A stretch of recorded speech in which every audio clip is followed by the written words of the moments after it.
So this, so I have already shot an entire episode. I already shot the complete episode 1, but it turns out that when I was setting it up, like I did the whole thing with a guest and everything. We went and bought a game at the local comic book store, brought it back, shot a whole intro sequence, played through the whole game, reviewed it. We had a great time. I thought it was a great episode, but it turns out that when I was setting everything up, we did video tests, sound tests, everything. Everything looked great. I thought it was great. What had happened is the audio input knob got bumped at some point, probably when I was like switching out a battery or something like that. And it made the mics, and it boosted the gain on the mic sensitivity all the way up. And you can probably hear it on this audio, but out here in my game room / shop where I do everything, it's kind of echoey. It doesn't really help to like mic myself up with like a wireless mic. I typically use a boom mic, but just one little mistake and it destroyed all the audio. I've got all the footage, but the audio is just blah blah blah, just blasting everything out. It sounds horrible. It's completely unusable. So Mike was my guest on it, and he was pretty excited because he was on my first episode, and he doesn't know it yet because it's like 11 o'clock at night. He went to bed. So now I'm shooting a new pilot episode, which is going to be this episode. So yay, thanks 2020 for just not giving up. It's no matter what I do, anything that can go wrong just goes wrong. It's crazy because I had a completely I had this cool idea for a first episode kind of planned out. I had started writing like some show notes and things like that, and was going to go over everything, introduce myself for those of you who don't know me yet, because this is the first episode. And it turned out my friend Mike, he was off today, and I was like, hey, let's do this completely, totally different off-the-cuff thing, and we'll film that instead. And that's what we did. We went out, we went to lunch, and then we went to a game store called Collected that's around the corner, and we went and bought a game that neither one of us have ever played. It just looked interesting off the shelf. Spent like $150 on this stuff. Brought it back, unboxed it, filmed it, learned it on camera. Reviewed the whole thing, discussed it, talked strategy, the whole 9 yards. We even reviewed an energy drink. and talked about the thing I wanted to talk about in my first episode, which was my Gamertag, the X8 XID 82. We talked about his Gamertag too. But yeah, the whole thing's just completely unusable.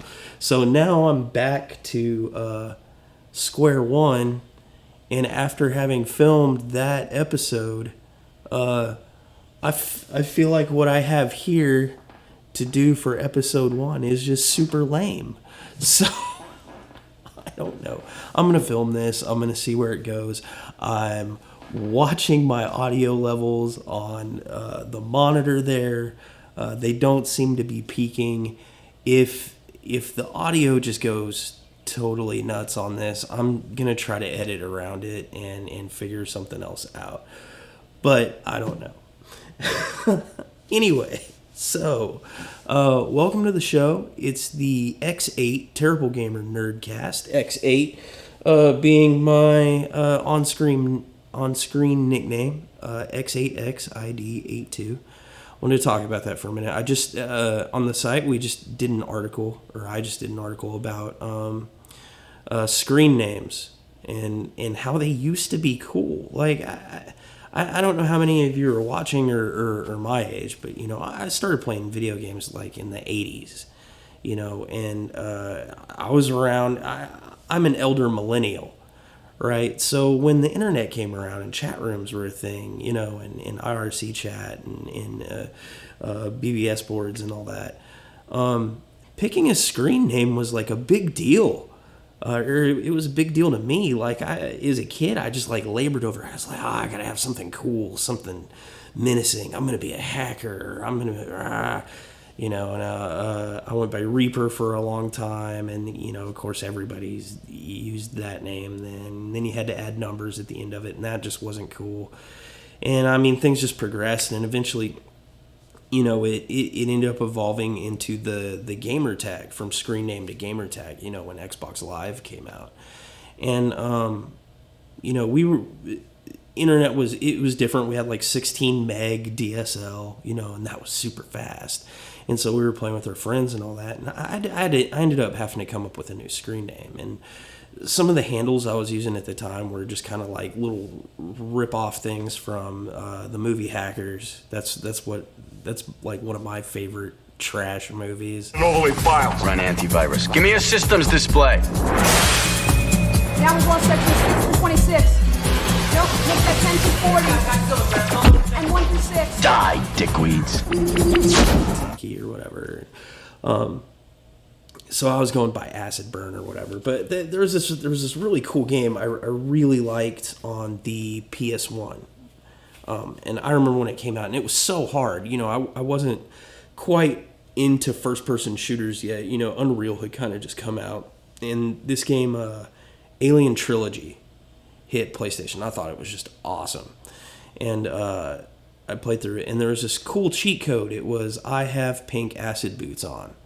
But it was all spelled out in numbers and letters.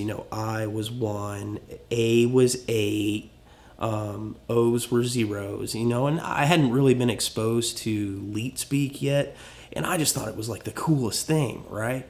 And so by the time like Xbox Live and PSN, like all that started hitting, and it, and I kind of like redid my name or whatever, I was kind of going by like Acid Burn, and so I did it with an 8 CID, and then instead of burn, I just put an X at the end because it was like a burn letter, and it kind of went along with my RPGX thing that I was doing at the time, the game company, that the development company that I run now. But originally it was just like an RPG game group, and the X was just generic. It was a burn letter, so it was Acid Burn.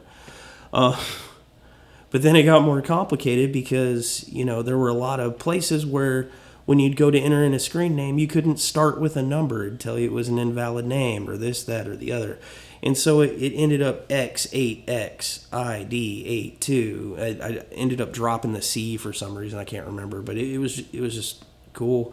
And I always thought it was kind of stupid because like now, like my main complaint is you're playing against people that just have like random strings of numbers and letters, and it seems real impersonal. But to me it was funny because I am bad at gaming, which is you will find out over the course of the series. I am horrible at gaming. I love gaming. I love designing games. I am terrible at playing them. And so Call of Duty 4 was out, the Modern Warfare, and I can remember hearing people screaming at me over the voice chat. I think this was on PC, not Xbox Live, but I was playing that, and then I was playing, Battlefield 2 on Xbox later or whatever. But people screaming at me, just like, "Oh, you suck!" Every time I'd get a frag, or if I was just being a bad teammate or whatever, and people just cussing me out on the internet, but they couldn't figure out how to say my name. They would just see X8. They'd be, stupid, X, whatever, you're dumb, you and your stupid name. And it used to just make me just laugh because it was so funny because these people are just frustrated and mad and they're trying to talk smack and they can't figure out how to say the name or whatever. And they're like, "What does it even mean?" And it became like just a troll for me at a certain point. And it grew on me. And so most everybody just says X8. You know, they don't say acid. Like, it's not even acid burn at this point anymore. I mean, that's what it started as, but the screen name is X8, and it was just funny. It was almost like an inside joke. It was just like a troll that wasn't hurting anybody, so I stuck with it. But anyway, that's what the X8 at the beginning means. I'm X8, or Ashton. I will probably be called. Nobody really calls me X8. Give me a break. But anyway, I'm an engineer. I'm a game designer. I'm also a paranormal investigator, but I'm into all kinds of different things, nerd related. And that's really what this podcast. It's a nerdcast. It's a nerdcast, guys. But that's really what this nerdcast is going to be about. Is more about nerd stuff. But it's going to be heavy focus on gaming, as you see. I've got an arcade in the house. I do all the work on. Well, a friend of mine helps me too, but you know, we rebuild arcades, restore them, build MAME machines, things like that. So you know, on this podcast, I'm going to do work on the machines. As a matter of fact, I got parts for the shooter. I've got a Maximum Force back there. It's also an Area 51, and I bought a PCB board. We're going to install that in there with a JAMA switcher so that it plays a third game. I do lots of little electronic projects, and I'm going to stream some games. And like I said, the original first episode was me and my friend basically playtesting this board game that we picked up. And, oh, man, we're going to refilm it, but it's... I think you're gonna like it. We're gonna play role-playing games. Board games are my absolute number one favorite on the list, and it's the one I get to play the least of. Console games, PC games, music, electronics projects, things like that, and that's what we're into. So what I have now for my faux episode number 1, which was the original plan, but then got scrapped, and now we're back to it. Is let me show you here. I've got my I'm over here at my workbench, and I got all my stuff from Amazon and some garage sales and different things going on that I had got in hopes for future projects for the show or whatever. And so I figure what I'm going to do in place of what was awesome is I figure I'd just come back out here and we would shoot this. And I would just unbox it because I'm not even sure if I got everything yet. I don't even remember every single thing that I ordered. So let's go through an unboxing. I'll explain what everything is. We'll go off to the side. And maybe we'll get started on a project today. It may become the first project I want to do, and we'll get to it when I start unboxing it. But I know it's going to be long enough that it's probably going to take a couple of episodes. I may not make them consecutive, but we'll get into it. But we've got a retro gaming projects I want to do, and things like that. So I'll tell you what. Let's just get into it. So, let's go.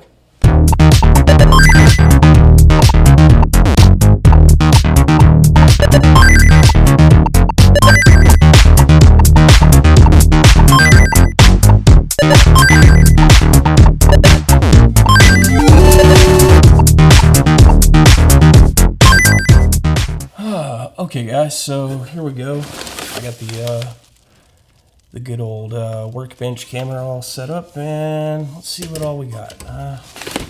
Can't really fit everything in a frame, so let's go with the stuff that's not packaged first. So, as I said before, I got a PCB board, and this is a police trainer PCB JAMA configuration here.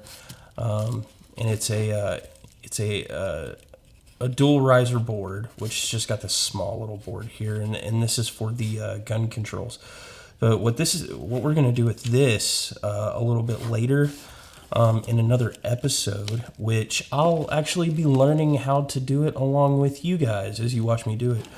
But as I said, I have a Maximum Force arcade, Atari, in the lineup over there, and I recently converted it so that it also plays Area 51, but that was just a flash card that I put in there and a ROM upgrade. These are ROMs, if you don't mess with arcade boards. But anyway, it plays 2 games. I have always, I don't know why, this is such a cool game. Because you literally just play for high score, and it's one of my favorite shooter games for some reason, and it's so simple. And I don't even think they sold this as a dedicated arcade. I think they just sold these PCB boards as like upgrade kits for different machines, and you would just throw them in there and replace it out when you weren't making any more money. And so anyway, I bought one of these because I want to put it in there so I can play it, but somewhere in here there should be and maybe I got it, maybe I didn't. Like I said, I haven't been through everything yet. But I purchased a JAMA switcher. And what that is it's a separate board that'll go in there so I can plug up 2 PCB boards at the same time. And it's programmed that when you hit the start buttons at the same time, it'll flip between the games.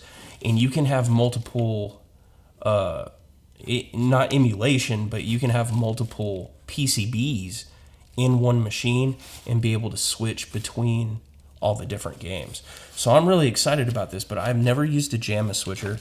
And the other interesting thing is that with gun games in particular, the instead of the controls like standard controls like Mortal Kombat or whatever will be wired to this JAMA through the JAMA harness, but with light gun games, they're actually wired direct to the board, and that's what this riser's for.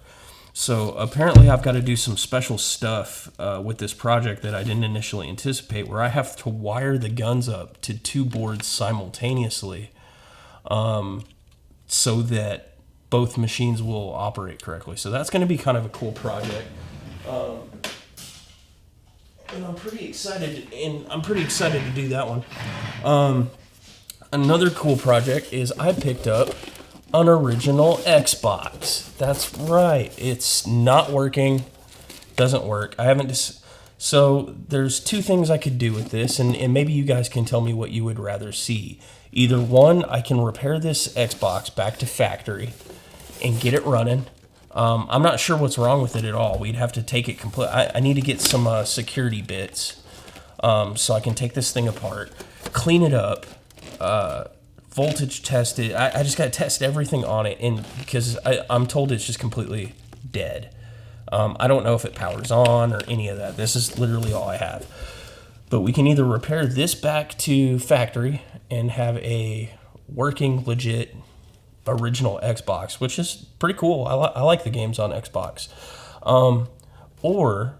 And what I'm kind of leaning towards is we crack this baby open, we gut it, and we put different insides in it. Either we take an old laptop that's, not up to snuff anymore, and we load it up to emulate all kinds of different games and make this like an all-in-one, or maybe we put like a Raspberry Pi in it or an MUC board. I'm not sure.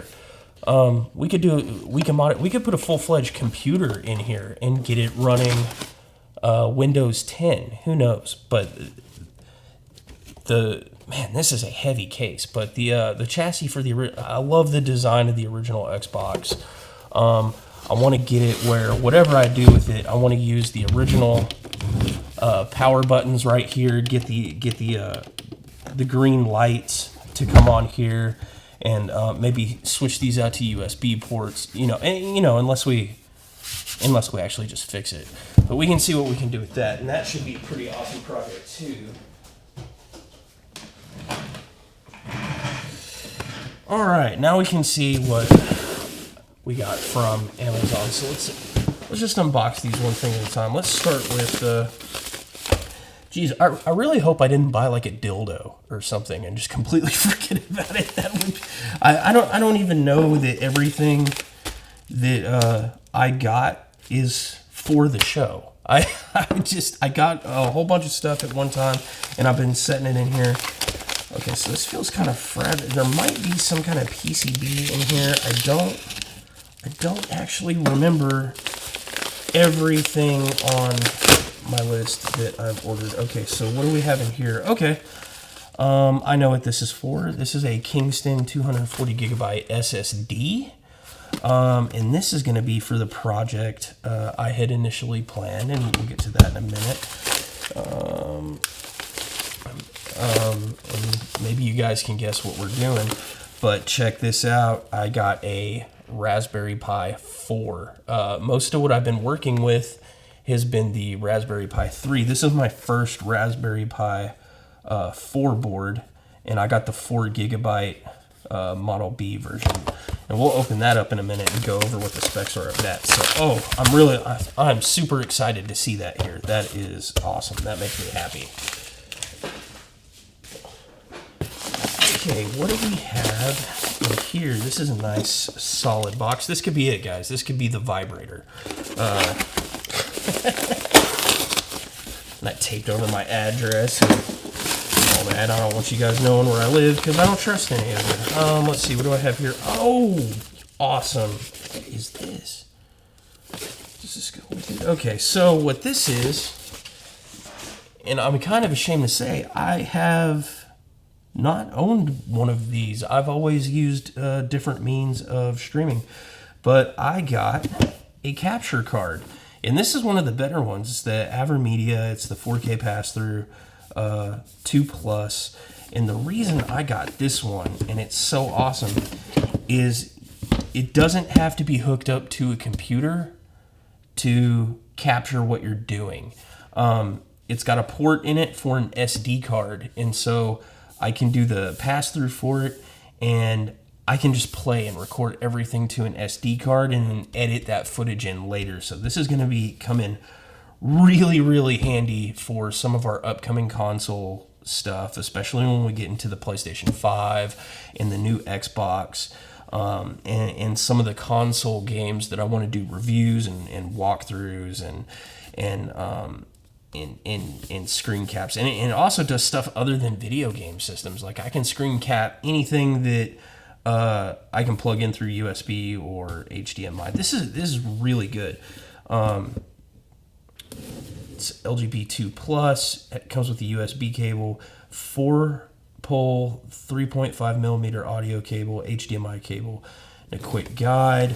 Let's check out the features. It does 4K 60 hertz pass through. Does 1080p 60 hertz plug and play. PC and PC free modes, that's where it uses the SD card. It's got headset. Oh yeah, I can plug a headset directly into this, and it can capture all that. It also does the console party chat. So if I have a party chat going and I'm playing with other people, it'll capture their audio too. And then it's got stream, and I'm not sure what that is. I think that's a program that comes with it, and that might be what this is. This is TF Blue. Oh, okay, I know what this is. Glad this also came. I was a little worried about this. It's weird that they package these together. So we'll open this up and we'll look at that in a minute. So I'm pretty excited about that too. That's going to be awesome. I'll get that in the way of my light here. This up, and this goes with the Raspberry Pi 4. I got a 64 gigabyte micro SD, and so that is what's going to drive our Raspberry Pi 4. This is going to go with that same project there. I bet you're really curious how that works because it's a full-size SSD. Okay, it's like Christmas. This is awesome. What could I possibly have in here? And is it appropriate for YouTube?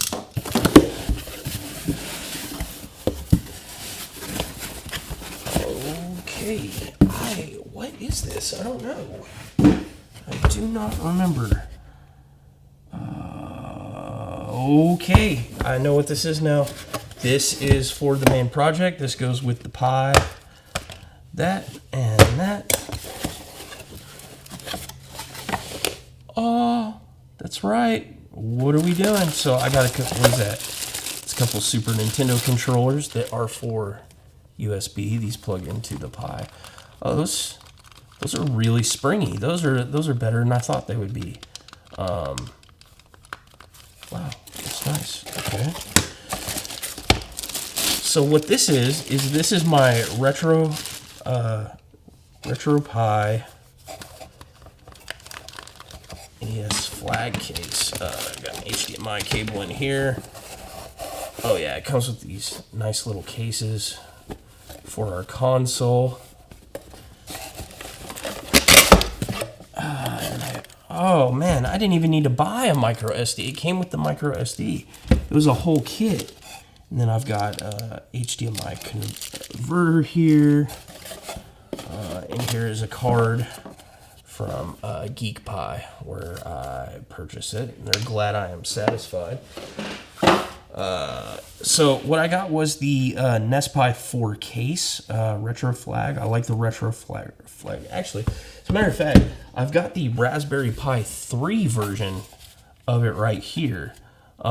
This is already built. This is something I did a few weeks ago, and it gave me the idea to do this actually. But this isn't a retro system I made a little while back for Mike actually.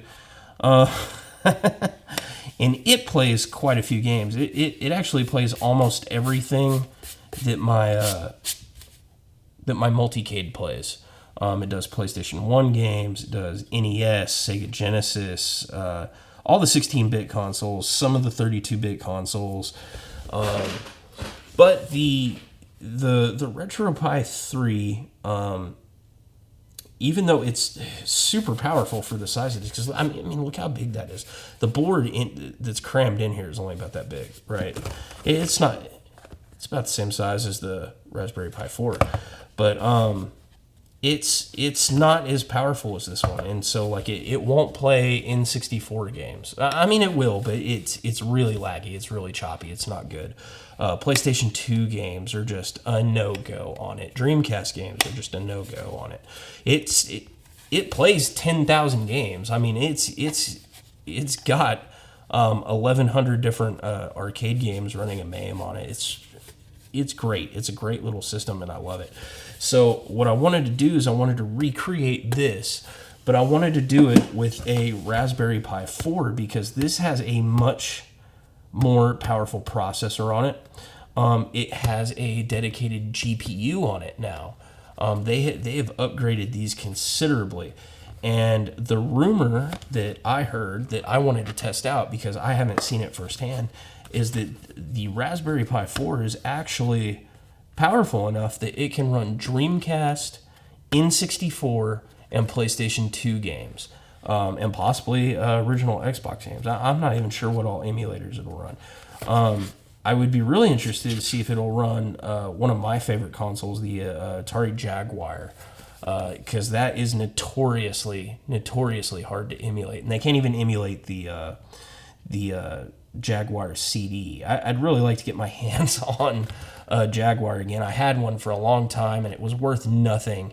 And like 8-9 years ago, I sold it, and I have regretted it ever since because I had made custom hookups for like HDMI and things like that, and I was just I got rid of it, and I've been sad ever since, especially since I came out here and started building my arcade and my retro game console stations and all that. I love Atari Jaguar. I love N64 too. But anyway, so this is the case I got for it. And what's really cool about this is it houses the Raspberry Pi 4. It's got power on, power off, reset, which you have to wire and you have to program. It comes with the USB-C power supply. And what's really cool is, unlike this one here, like if you look under the lid, that's where your USB connections are and your Ethernet connection, right? Well, with this version, they have taken that out of that part, and they've actually made a cartridge that goes in and out to make it, a little bit cooler. But what's really awesome about this is the cartridge that goes in it houses a full-size SSD drive. So you can make a hot swappable drive that looks like an NES cart to go in your freaking NES case. How awesome is that? So we'll come back to this in a minute. This is the project that I thought would make a good first episode. As somebody else pointed out to me, maybe it's not such a great first episode because then everybody thinks it's solely a tech channel and wonders what it has to do with gaming. But I think you guys are way more intelligent than that. I think it's cool, and that's what I want to do with the channel, is stuff like that. Okay, so that came with a 32 gigabyte. What I purchased was a 64 gigabyte, so that'll hold more games, and everything's going to run off of RetroPie, which is Linux based. And this is a HDMI conversion thing there, and then it also came with 2 controllers. See, my other one didn't even come with controllers. This feels a little bit cheaper than the other brand of controller I have, but that's good though. We can review these and see if they're better, worse, or playable, not playable. We'll see how that goes, but it's nice to have some extra controllers. And then they gave me an HDMI, and I got this really cool what is probably just going to end up becoming a dice bag for RPGs. Okay, what all do we have in here, if I remember correctly? My friend just reboxed all the stuff that was previously open for me, yeah. Okay, but I don't remember what all got put in here. So, this is good. So these go with the PCB board I purchased. These are the JAMA harness extension cables, so that since I'm putting extra boards in there, I can run the wires a little bit further. That way I can mount the PCB boards on the inside and have plenty of room to work around, and everything will reach, and that'll be good. So that's awesome. That'll be part of that project. These are the risers that go to that PCB board. That way I can mount it to the inside, and I can do a nice clean wiring job and secure the board. I got some new light bulbs for the arcades because I've got some coin door lights that have gone out and they needed to be replaced. And actually, one of them is a coin door light that I've never ever replaced before, and I opened it up and it looks like it's got a different mechanism for getting to the bulb and for being able to pull the coin slot cover out. So because I want to put some custom graphics in there where it would say insert coin, so I'll be able to do that and finally get all that back up and running again. I bought some tip tinner because I do a ton of soldering, and my last soldering iron of like 10 years finally just bit the dust. So I got a new soldering iron, and I got some tip tinner so that I can keep my new soldering iron in tip-top shape. I purchased a PS3 game that I did not know existed. And I'm really sad about it because Metal Gear is one of my all-time favorite Sony series of all time. I've played every Metal Gear ever and loved them all the way back to the original one on Nintendo. I've even played the Metal Gear that comes between Metal Gear and Metal Gear 2 Solid Snake that was only released in Japan. I have no idea what's going on in it because I don't read Japanese, but it was a pretty great game. It was good to figure out. But this has got everything on it. I did not know this existed, and I'm so glad I still have a PS3 too. It's got Metal Gear. It's got Metal Gear 2 Solid Snake. It's got Metal Gear Solid. That's the first one on PSX. It's got Metal Gear Solid the VR missions, which was like, it was almost like an add-on game for Metal Gear, because you did the VR training inside the original Metal Gear, and so they made a whole game that was just the VR missions. It's got Metal Gear Solid 2. I think that's the first one that was on PlayStation 2. It's got Metal Gear Solid 3, Snake Eater, which was the last one that came out on PlayStation 2, and that one was really awesome because that one went back in the past. I think it was Vietnam era. Metal Gear Solid 4, Guns of the Patriots. That was the one that launched with PS4, I believe, if I'm not mistaken. It's got Metal Gear Solid Peace Walker, Metal Gear Solid Band Descending. I don't even know how to say that. And then it's got Metal Gear Solid 2 Band Descending. You know what? I actually haven't played these two. I say I've played every Metal Gear Solid, but these are the ones that were released on handheld. And I played a little bit of Peace Walker, but I didn't actually finish that one. I've never been super big on handhelds. I did have a PSP for a little while, and I played it, and it was pretty cool. But the way the PSP was, the sticks, it was just really kind of cramped. And I lose interest in like handheld gaming pretty quickly. So I haven't messed with those too much. So now maybe I will finally get around to messing with those. And I guess, other Metal Gears have come out since then. But that is a lot of games for just... There can't just be one... How many discs are in here? There's no way that's all on one disc. Even though it's PS3, it's Blu-ray, it's high capacity, but there's no way that's just one. What did I do? Did I get it? There's no way that's just one disc, right? Any of you guys played this before? Is it a good game? Y'all should tell me.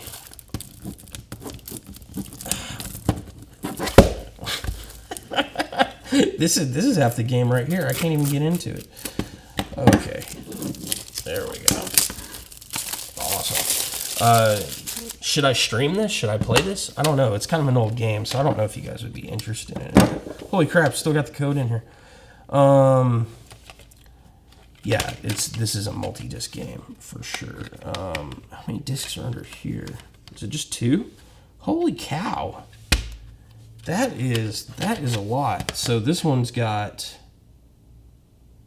they just list all the games on it. So it's 2-disc game. I guess the NES games wouldn't be that big. And to be fair, I've got all these... I actually have the original of all these. And then the original Metal Gear and Solid Snake, they play on my arcade. I've got those emulated.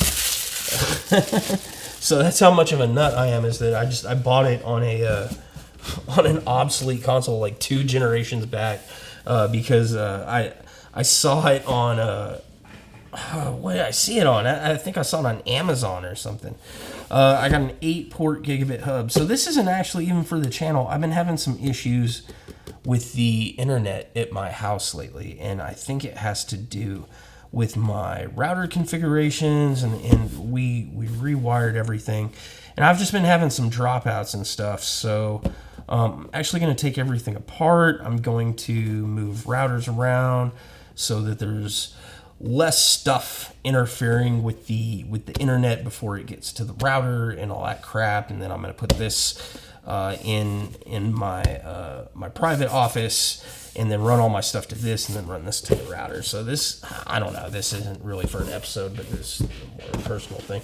I guess it could have been worse. That could have been a vibrator. So let's take a look at the Raspberry Pi 4 computer. It's a Model B, 4GB RAM. Let's look at the back of the box. You got a 64-bit quad-core Cortex A72 processor, 4GB LPDDR4 RAM. Man, that's nice. 2 micro HDMI ports.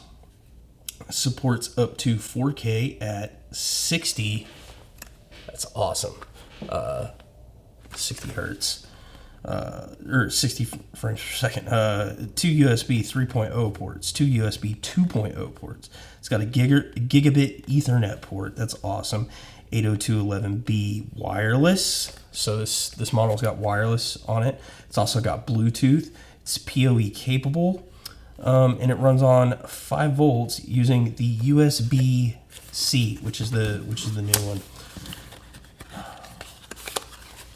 I love that smell. That smell of brand new electronics. Oh yeah, also this came with heat sinks. Yes. So it can run nice and chill. I'm excited about that. So this here is the new board. Now, you know what's interesting? This doesn't ship with the anti-static the bag that I'm used to seeing these come in. And this, it looks very similar to the Raspberry Pi 3, but it's definitely got some different things that I'm noticing, having dealt with these quite a bit. And then we've got our quick start guides. Uninitiated, what is this showing here? It says, look at it, touch it. But don't look at it, touch it. No, it's telling you don't leave it out in the heat. No static. Saying be careful about static discharge, all that. All your normal computer stuff. So let's take. What is this thing packing in it? Okay, so you have the pinouts over here, which all do different things, and then you can go into the programming and tell different pins to do different things, and this is how you run your projects. This is a video out here, and this would be for like a laptop monitor or webcam accessories. You can use this for webcam. That is your main processor right there. And that is the bad boy that we were talking about. It's that Cortex A72 processor. So this is a quad core. I believe, I'm pretty sure that the Pi 3 is also a quad core, but I don't think it's as robust as this one. Maybe the old one is just a dual core, or maybe it's even a single core. I'm not sure. But this one is a 64-bit quad core Cortex A72 processor, and apparently this thing is pretty beefy. And then this over here, this is your GPU, and so while it's all integrated in the same board, it has a different way to handle this. And then we also have another accessory port here. You have analog audio out. You have two mini HDMI. I believe those are both output.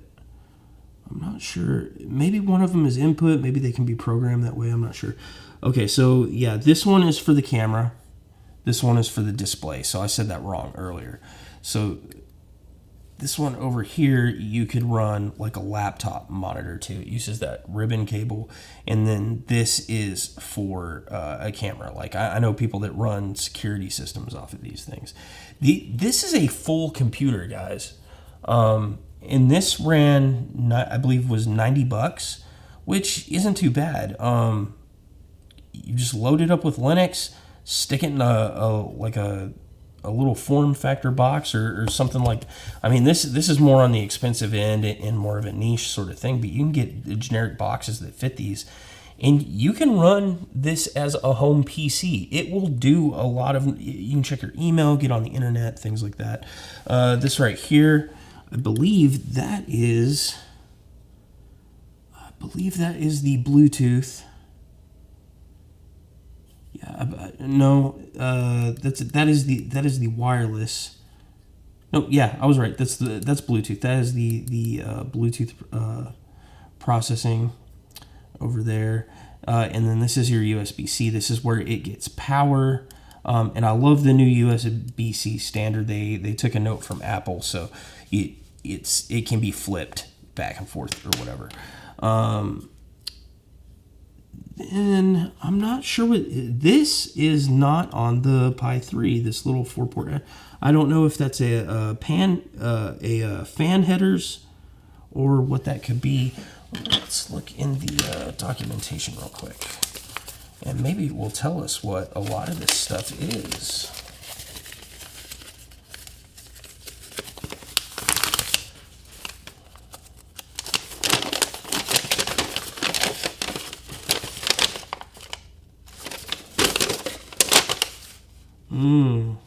No. Let's see. My old Cana kit came with a pinout map on it. So maybe this kit will come with it. But this is it, guys. Just this little board. And it's about the size of a pack of cigarettes, guys. It's not real big, but it's super powerful. And this is going to run everything right here. I can't wait to start this project. Maybe we'll start it here in a minute. As a matter of fact, so okay, we don't want to lose those. Those are the heat sinks. Let's go ahead and open up the NES Pi4.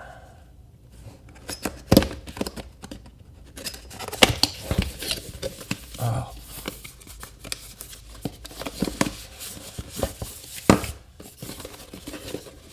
It's been a hell of a year, guys. I need some good retro gaming. Because I didn't get I don't know how many of you guys did, but I did not get a PS5. I wanted one, I pre-ordered one, and then they pulled my pre-order, and it made me completely sad. They did not have enough to go around. They ended up refunding my money, and as it turned out, I ended up needing the money because I got into a car wreck, and I needed it for the deductible on my car, so that's what ended up happening with that. Okay, so this has got a lot of save, shutdown, switch, default. This has got a lot more directions on it than my previous RetroFlag kit. Seems like there's a lot going on here. So this is your cartridge, and the SSD fits in there. It makes it hot swappable. That's pretty awesome. It looks like they used the old expansion lid for some functionality. So this is pretty cool. Let's take a look at it. What all do we got? This has got more. The case has more protective packaging than the actual board had on it, which is just kind of crazy to me. So this is what the new box. Let's compare it to the other one. So this is for the NES Pi for the 4. This one is for the 3. So it's actually quite a bit bigger. Wow, I didn't realize it was going to be. I mean, it's not like the size of an NES. It's still small. I mean, give me a break. But yeah, there's quite a bit of a size difference there. And if you open it up, and you know, a lot of that could be because they wanted to do this SSD cartridge thing, because that is just so awesome. So it looks like we have been cut down to where previously I could plug in 4 controllers using USB. Now we're down to 2. What did they do on the bottom here? Oh, yeah. See, on the old version, it did nothing. It was micro SD storage. That's cute. That's awesome. What are they doing with it on the new one? Micro SD storage. Okay, so it doesn't do anything, but I think it's cool that they put that in there. And then you've got... Oh, that is just so cool. Look at that attention to detail. Look how cool that is. That is awesome. So that goes together. Oh, they don't have it screwed together. So that's just going to pop apart. Our SSD is going to fit right inside there. It's going to pop back together, and then it's going to just be held in place with 2 screws. And that is the coolest way I can think of to house an SSD hot swappable drive. Ooh, I don't want to screw that up. I'm going to end up breaking this tab off back here. It's even got the crappy little tabs like the original NES cartridges did. I don't know if you ever took one of those things apart, but they were a nightmare to get back together. Cartridge, RetroFlag, NES Pi4 case. That is really cool. I can't wait to get to that. Okay. Let's see. I can't see down in here. It does not look like it's screwed together, so let's give this a shot. Yep. Bam. comes right apart. Perfect. And it looks like they've mostly got this laid out how it goes. So you've got this. Yeah, and that's going to go to USB 3.0. And that goes to a SATA reader, or a SATA port, which you can probably see down in there. I'm not sure. Depends on the lighting, but that's what the SSD will plug into. And then that plugs into the header on the board. It looks like they gave me some little tools. I got some screws, a screwdriver.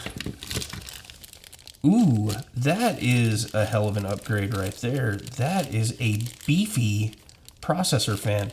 The one I got, there's one inside here too. There's a little fan right here, but it's just a little plastic 12-volt fan that doesn't touch anything. It just exhausts. This is metal.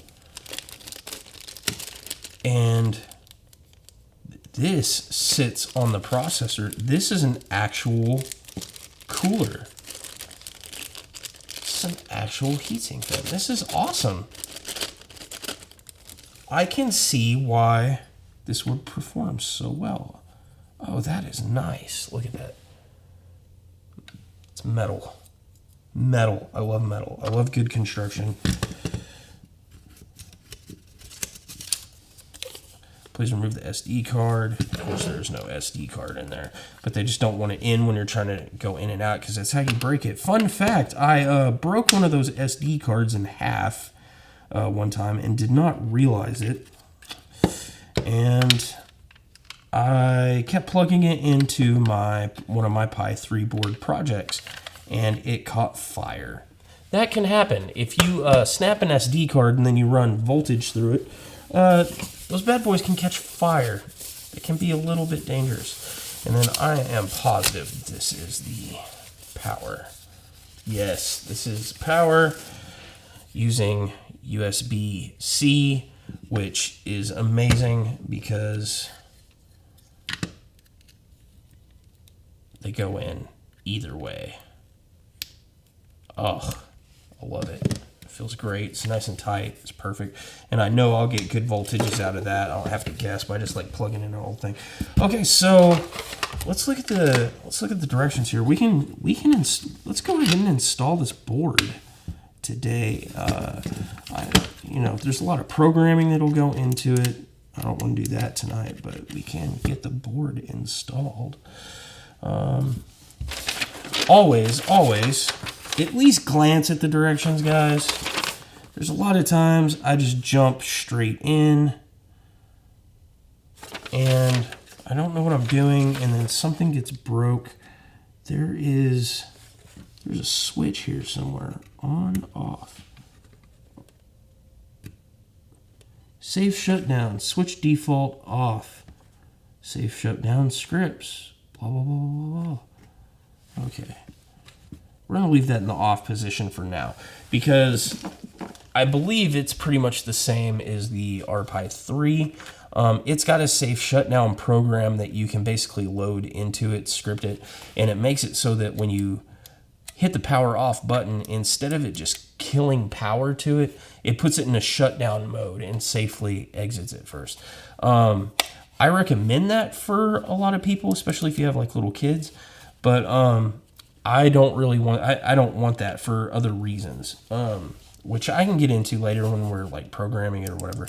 But basically, as long as everything is saved and you're back to your main menu or whatever, you can just kill the power. It's not gonna hurt it too much. And I always back up. I back up my SD cards pretty regularly anyway. So even if I accidentally corrupt a card by cutting the power to it, it shouldn't be the end of the world. But I have a completely different reason for not wanting to put it into the shutdown mode. There's kind of some other little problems with it that arise that I don't like messing with. So I'm kind of picking my own poison. That's the particular poison I would rather drink. But that may not necessarily be your thing. Okay, so what this is saying is it should have come with some some heat sinks, which I didn't see in the box. I got so much stuff up here. Okay, so there's two little pieces of double stick tape in here. It's saying put the double stick tape on the back of the Pi4. So let's look at the Pi4 unit. And what are we looking at? So they have it this way right here. And they're saying put it on 1 and 2 right here. I guess so that it can make contact with this bad boy right here. Okay. That's very interesting. I think that is a fan header right there. But that is made to fit right down in there. Man, that is perfect. That is so cool. So I guess we're going to go ahead and do what they say, because they're running the show now. So let's open this up.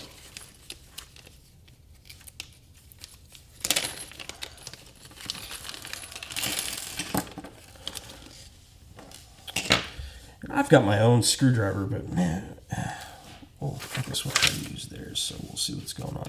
So it says use the so I'm guessing that this is thermal.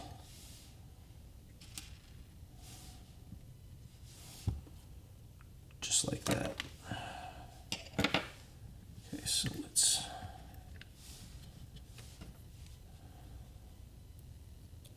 Yep, it's not just double-sided tape. This is thermal.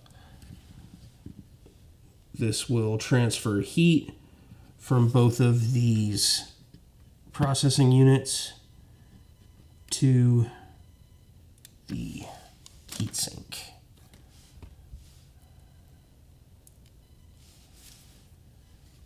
Which is good. The less heat, the better. The cooler something runs, the more efficient it runs. Oh, look at that. Okay, so we gotta get that seated nice and good. So it's a little tacky, it's not super tacky. Okay, so that's step one. Step one's easy. So we're halfway there.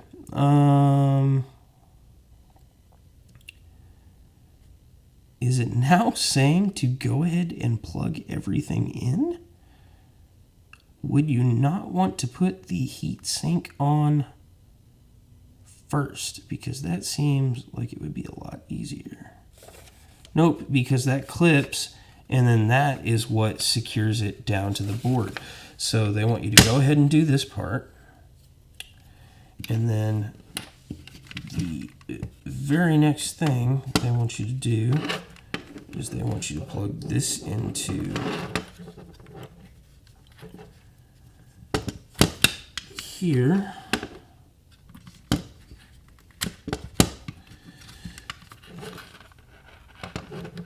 It's a nice snug fit, my friend. Okay. These are all just headers.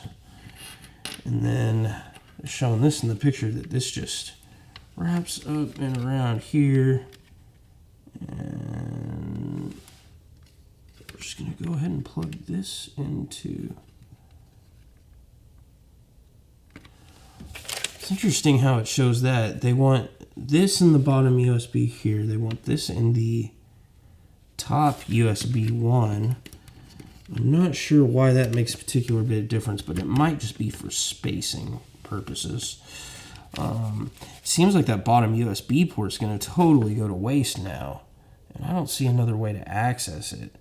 I don't like that. That's not my favorite thing, but we're just going to go with it for now. We're gonna live with that.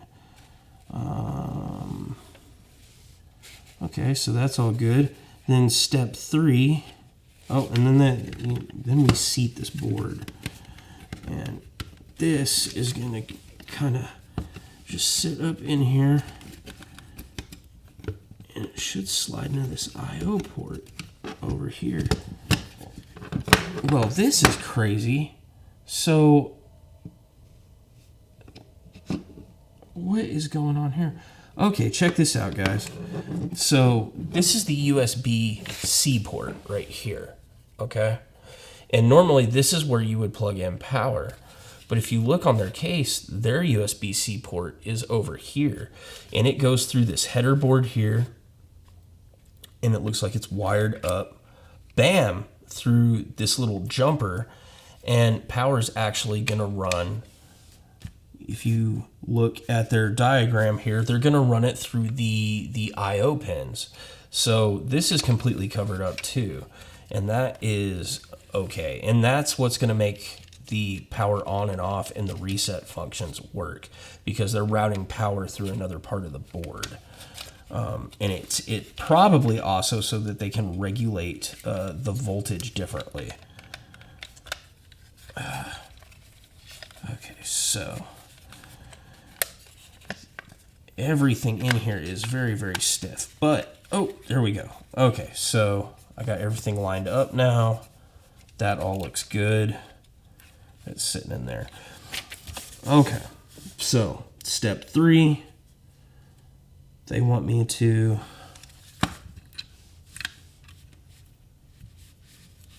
plug this in right here. And it's got this little tag on it that shows outside, so I may actually have that 100% backwards. Let me take a look here. It looks like the pin out is red, orange, black, yellow, red. We've got red, orange, yellow, red. So pay attention to that. There's this little tag that shows outside points this direction. So when they mean the outside of the board, they mean towards the outside of the case over here. So it's actually just slightly confusing, but it's not too bad. Okay. So now my header board is jumped in. That's all good. And that's probably just gonna mush down flat there for wiring. Wonder what this little board here does. That's, oh, okay. This is your USB 3.0 and a USB 2.0. Why would they do that? Why not just put 2 USB 3.0s right there? I don't understand why we do things like this. This is, I don't know, because they easily could have just run. Well, I guess because we're gonna run SATA, we're gonna run one of our SSD to this 3.0, but they still could have split the 3.0. That makes no sense. I guess they just want to give you access to one of the legacy ports. Okay, I'm gonna have a hard time getting over that, guys. Sorry. Okay, so let's take the film off the top of our thermal pad here. So I got 2 exposed thermal pads because step 4 is gonna be putting this fan on. And you got to be careful because there's only so much clearance between these fan headers and the I/O outs, right? And so these fit down inside right over here. So we're gonna kind of just be real careful when we put this down on here. And it should, yep, I can feel it making contact with those thermal pads down there. It's perfect. It's great. Number 5. So I don't know. I guess those aren't fan headers. If they are, they don't want me to use them. They want me to plug the fan.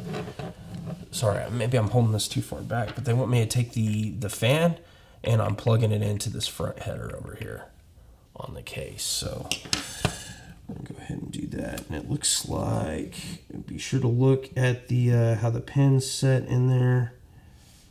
And it looks, man, everything on here is just backwards from what you would think it would be. So I believe that goes that way.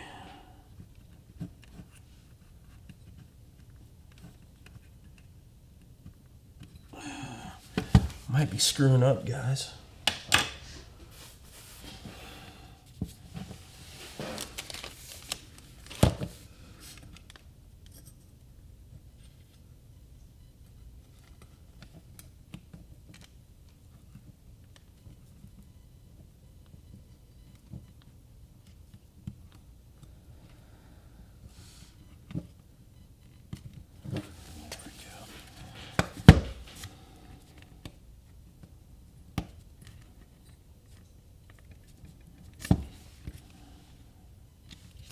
Right, so you see the way that fits into there. Maybe not. I'm not sure if you guys can see it. So that's all in there. That's good. And then they want me to take screw B.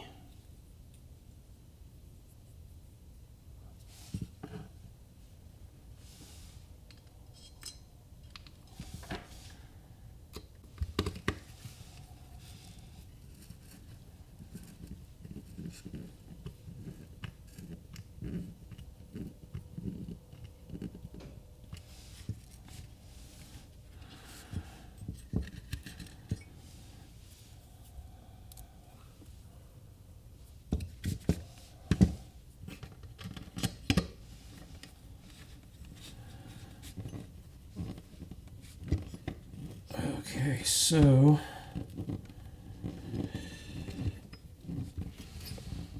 everything on this whole project is just stiff, like it fits together really good. It's nice and solid.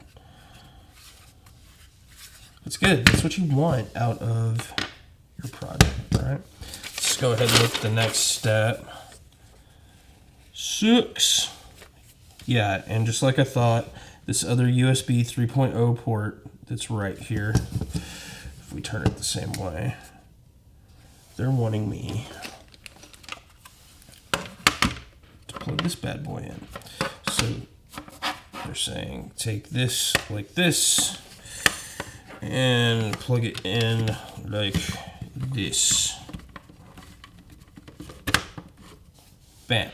And that is how our SSD drive connects.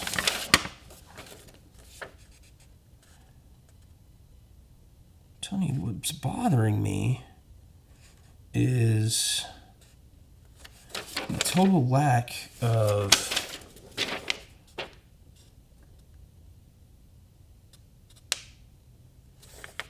why have I only screwed down one side of here?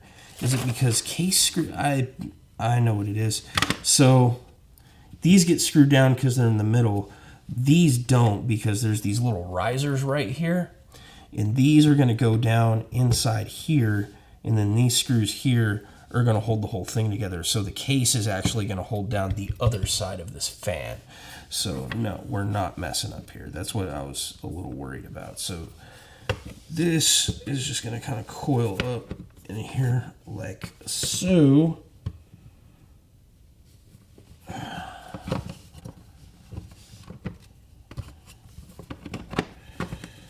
We're gonna get that down nice and tight. Awesome. Let's go ahead and do this so we don't scratch it up, right? Let's see. Is this light going out on me? I think it is.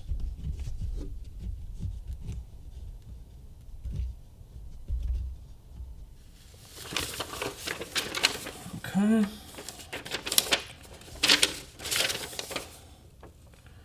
Yep, and it's pretty straightforward from here. There's 6 screws for the rest of the case. It's telling us about the storage lid for the micro SD, and then it's telling us about the storage lid. Ooh, no, it looks like there's another little secret compartment I didn't even know about. Let me check that out real quick. What is that? What is happening in this picture here?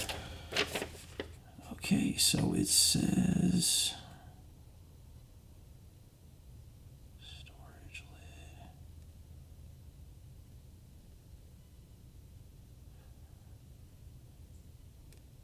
Oh, I think it's just telling me how to take apart the actual, okay. It's not what I thought. It's talking about this. It's talking about how to take that apart. Okay, so let's go ahead and put the screws in here.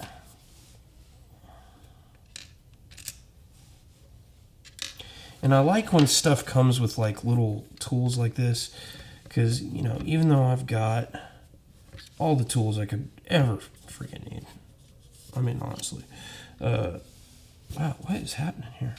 It's always good to have like these little extra screwdrivers and stuff like that, just kind of hanging out because you never know when you might need something.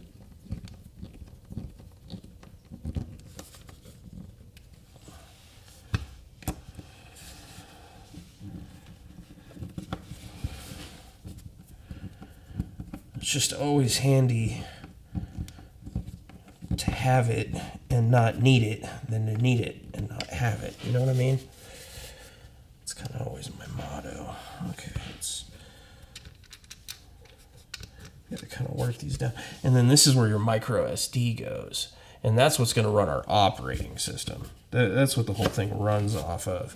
And then that whole SSD cartridge, man, that's just for extra stuff. And this is actually going to be you're going to be able to use this with, other computers. So it's basically just a gigantic flash drive. Really fast flash drive too, because it's an SSD.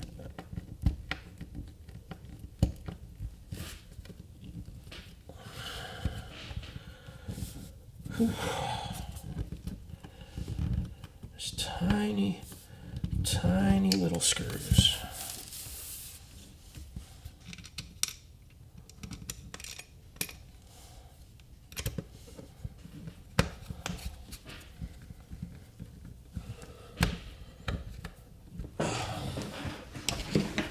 I got a much better way of doing that.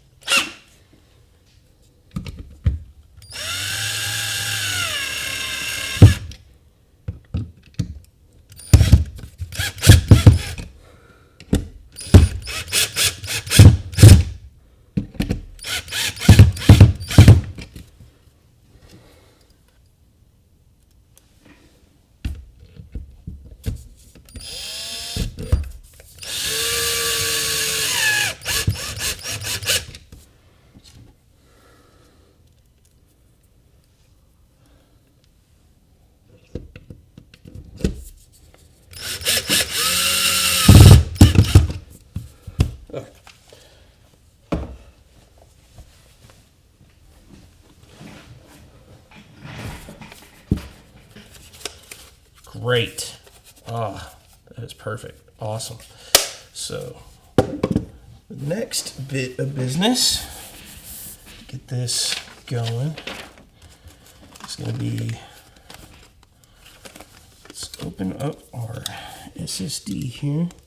Be real careful because you don't want to mess up your product.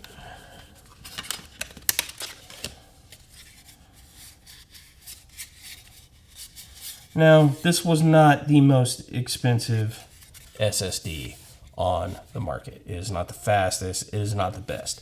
But it does the job. It stores stuff, and it was definitely a steal. I want to say I only paid about $30 for this. But for our project, it's perfect because 240 gigabytes. Do you understand how many NES ROMs you can fit on there? If you're using this just for games, to store games for this bad boy, or just to transfer files, you're gonna be able to move around a lot of stuff there. So anyway, so you can see how easily it fits in here. There's just these two plastic little pins it fits on. Hold it in place. Look, it's not, oh man, that is clean, nice and flush. And then this is just going to snap down right on top of it. Remember, we had a little bit of an issue with it earlier, but I think just a little bit of tough love. Not a lot of it, just a little bit. There we go, snaps into place. Perfect. Nice, clean, secure. You just do that. And I believe you take these two little...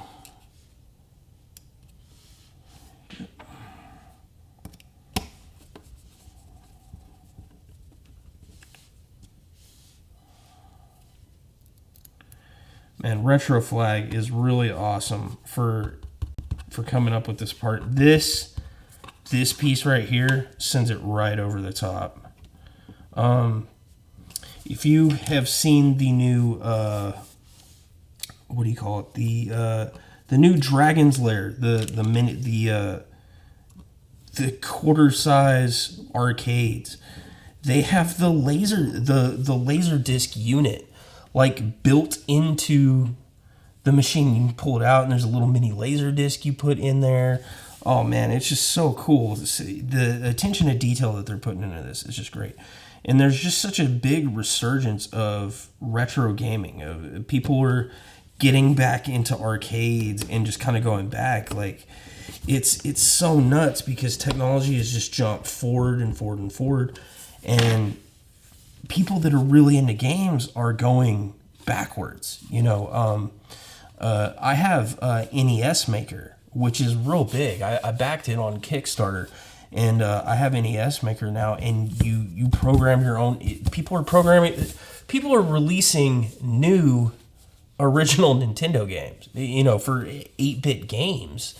And one of my goals with that is I want to make a 8-bit shooter platformer, and you know, port it over to ROM, and then take it over to my arcade and have my own arcade where I design the game, I design the graphics, everything. Okay, so this is all put together. This is totally awesome. And it just clicks in. Now, it doesn't do the old school where you push it down. That's not a thing that happens. Now, once this is in here, it's kind of in here, my man. Whew. Can I get that out is the real... Oh, that hurts my soul. Okay, so yeah, you gotta give it a little bit of force, but it's in there, and then it comes right back out.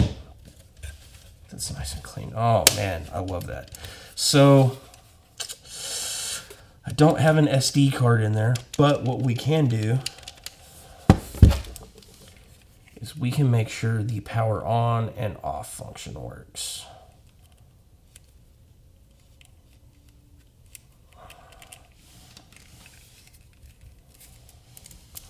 So we can go ahead and give that a test. It's not like this will actually boot without the SD card. So this should go in here like that.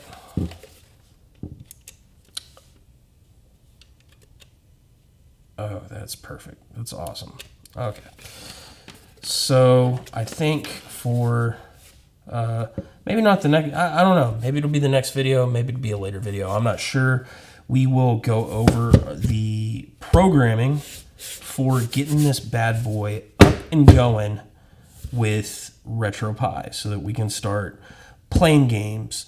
We can do Atari. Tell me what you guys want to see on here. There's Atari 2600, Atari 5200, 7800, NES, Master System, Sega Genesis, Super Nintendo,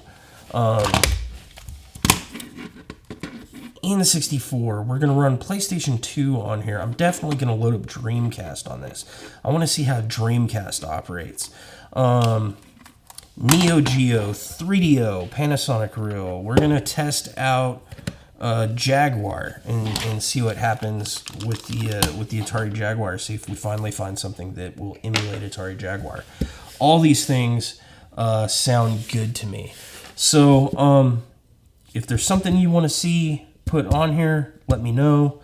I'm going to show you guys exactly how to basically flash this memory, put RetroPie on it, get everything up and running. The only thing I cannot show you is where to get the specific ROMs. I own all my own ROMs. Most of the ones I own, I have actually flashed off of carts myself. Because I 100% believe in obtaining ROMs legally. I know not everybody does that, but I do, you know, because I post stuff on the internet and I don't want to get, you know, arrested over something stupid as, you know, hey, 8-bit NES games from 1985. You're gonna go to jail now because you stole some. Hey guys, so thanks for tuning in, checking us out. I hope you liked the episode. I'm sorry it wasn't the episode I had originally planned. I really think that would have been a better episode, and hopefully Mike's not too pissed at me, and he'll come back and we'll reenact the whole thing. It'll be great. We'll play the game, and you know, I'll be straight up with you. I lost the first game, so maybe I actually win on my own show on the first episode. So that'll be great. But thanks for tuning in. If you liked the show, please be sure to like and subscribe. And if you want to help us out, or you like what you see, stop by the website and get you some merch. It's terriblegamernerdcast.com/merch. We've got hoodies, we've got water bottles, hats, anything you can think of, different logos, lots of cool stuff. Just check it out. Thanks for tuning in. See you next time.